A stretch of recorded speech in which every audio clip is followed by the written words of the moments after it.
நண்பர்களே, மீண்டும் மீண்டுமா திரும்பவும் ஒரு ஸ்கேம் நடந்திருக்கு மக்களே. எதுக்குடா வரீங்க எங்கெல்லாம்? எனக்கு 2000 ரூபாய் ஆல்ரெடி ஸ்கேம் ஆயிருக்கு. அது வந்து பார்த்தீங்கன்னா போன வீடியோவில் நிறைய பேர் பார்த்துருப்பீங்க. பார்க்காதவங்க பாருங்க போயிட்டு. இப்போ வந்து என் நண்பனுக்கும் அதே மாதிரி ஆயிருக்கு. வாங்க அதை பற்றி உங்களுக்கு டீட்டெயிலாக நான் எக்ஸ்பிளைன் பண்ணுறேன்.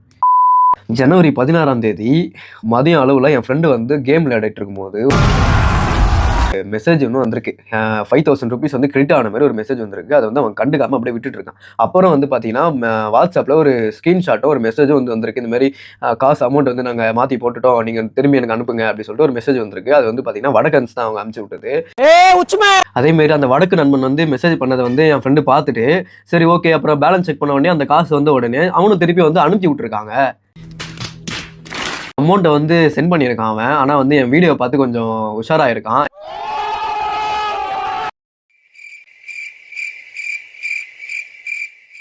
சும்மா தாங்க சொன்னேன், என் வீடியோலாம் எதுவும் பார்க்கல. அவனுக்கா தெரிஞ்சிருக்கு. உஷாரா இருந்து அந்த அக்கௌண்ட் நம்பர்லாம் வாங்கி தான் அவனுக்கு அமைச்சிருக்கான். ஒன்றும் ப்ராப்ளம் இல்லை. அந்த நம்பரில் அந்த மெசேஜில் வந்து பார்க்கும்போது அந்த நம்பர் வந்து வேற ஒரு பேங்க்கில் இருக்குது. அவன் வந்து என் ஃப்ரெண்டு வந்து கேட்டதுக்கு வந்து உங்கள் அக்கௌண்ட் நம்பர் அனுப்புங்கன்னொடனே அவன் வந்து பார்த்தீங்கன்னா வேற ஒரு அக்கௌண்ட் நம்பரை அனுப்பிச்சிருக்கான். வேற ஒரு அக்கௌண்ட் நம்பர் வேற ஒரு பேங்க்கு அனுப்பிச்சி விட்ருக்கான். சரி இது வந்து சரி போட்டலாம் அப்படின்ட்டு என் ஃப்ரெண்டு வந்து போயிருக்கான். ஏடிஎம் போயிருக்கான். சுட்டு வட்டாரத்தில் எங்கேயுமே அந்த ஏடிஎம் இல்லைன்ட்டு எங்களுக்கு சொன்னான். அப்புறம் வந்து பார்த்தீங்கன்னா வேற ஒரு அக்கௌண்ட் நம்பர், அதான் வேற ஒரு பேங்க் வந்து அனுப்புங்க, பேங்க் டீட்டெயில்ஸ் அனுப்புங்க சொன்னோடனே அவன் வந்து இன்னொரு பேங்க் டீட்டெயில்ஸ் அனுப்புறான். ஆனால் இதில் ஒரு விஷயம், முக்கியமான ஒரு விஷயம் என்ன அப்படின்னா, எல்லா பேங்க் டீட்டெயில்ஸுமே எல்லாரோட நேமும் வந்து அவன் பேர்ல தான் இருக்கு. ஏன்னா இப்படி பார்க்கும்போது அவன் வந்து ஸ்கேமரா இருப்பானோ ஒரு சந்தேகத்திலேயே அவன் வந்து கொஞ்சம் பயத்திலேயே இருக்கிறான். என்ன பண்றேனே தெரியல. கொஞ்சம் 3மே வந்து அவன் பேர்ல தான் இருக்கு. இன்னும் அவன் எத்தனை அக்கௌண்ட் வச்சிருக்கான், எத்தனை பேங்க் டீட்டெயில்ஸ் வச்சிருக்கானே எனக்கு தெரியல. பேங்க் அக்கௌண்ட்டை வாங்கி எப்படியோ வந்து ஏடிஎம்ல போயிட்டு அந்த காசை போட்டு விட்டுருக்கான்.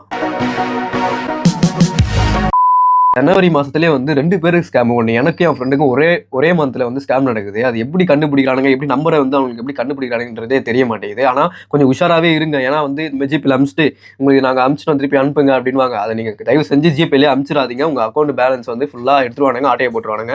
மோஸ்ட்லி வந்தது அப்படின்னா, காசு கிரெடிட் ஆயிடுச்சு அப்படின்னா அக்கௌண்ட் நம்பரை வாங்கி அக்கௌண்ட்டில் போட்டு விடுங்க. அதான் சேஃபு. அப்படியே உங்களுக்கு பயமாக இருந்துச்சு அப்படின்னா, நான் போன வீடியோவில் சொல்லியிருப்பேன், மாரி போலீஸ் ஸ்டேஷன் போய் கம்ப்ளைண்ட் பண்ணுங்க அப்படின்ட்டு. அதேமாதிரி நீங்கள் பண்ணுங்க. ரொம்ப பெரிய அமௌண்ட்டாக இருந்துச்சுன்னா நீங்கள் போலீஸ் ஸ்டேஷன் போகிறத வேற வழியே கிடையாது. நீங்க போறது தான் பெட்டர். அப்படி இல்ல சின்ன அமௌண்ட் நம்ம போறதுக்கு டைம் ஸ்பெண்ட் பண்ணோம் அப்படின்னா நீங்க வந்து அக்கௌண்ட் நம்பர் வாங்கி அக்கௌண்ட்லயே போட்டு விட்டுருங்க. தான் பெஸ்ட். அட போங்கடா, 2026ல கம்பேக் கொடுக்கலான்னு பார்த்தா அது அவ்வளவுதான். எனக்கு 2000 ரூபாய் வந்தது. அதுல வந்து 300 ரூபாய் நானே ஆட்டையை போட்டு நான் வச்சிருக்கேன்.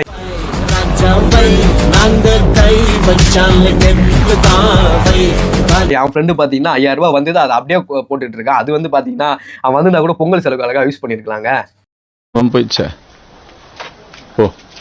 இதுவே நானா இருந்தா அனுப்பிச்சிருக்கவே மாட்டேங்க அந்த 5000 ரூபாவை. வீடியோ பார்க்கறது லைட்டாக விளையாட்டாக இருந்தாலுமே கொஞ்சம் சீரியஸாக யோசிச்சு பாருங்க. நம்ம கொஞ்சம் கொஞ்சமாக சேர்த்து வைக்கிற காசை வந்து திடீர்னு எவனா ஒருத்தன் வந்து ஆட்டை போட்டு போகிறத வந்து ஏற்றுக்கவே முடியாது. ஏன்னா கஷ்டப்படுறது எல்லாமே படுறோம். அதனால் அது விளையாட்டாக ஏற்றுக்காதீங்க. உங்களுக்கு தெரிஞ்சவங்க எல்லாருக்கும் ஷேர் பண்ணுங்க. ஏன்னா என்ன சுற்றி எனக்கு ஸ்கேம் நடக்குது. ஏன்னா என்னடா எனக்கு மட்டும் ஆகுதுன்னு சொல்லிட்டு நிறைய பேர் கேட்குறீங்க. மேபி நாளைக்கு உங்களுக்காக கூட இருக்கலாம். அதனால தான் உங்களுக்கு இந்த வீடியோ உங்களுக்கு நான் எடுத்தது காரணமே இதுதான். மோஸ்ட்லி எல்லாருக்கும் ஷேர் பண்ணி விடுங்க. ஏன்னா 2026 ஸ்டார்டிங்லேயே இப்படி ஆகும் நான் எதிரே பார்க்கல. இந்த வீடியோ வந்து இதோட நான் எண்ட் பண்ணிக்கிறேன். இதோட நாளைக்கு வந்து இன்ட்ரெஸ்டிங்கான ஒரு வீடியோவில் நான்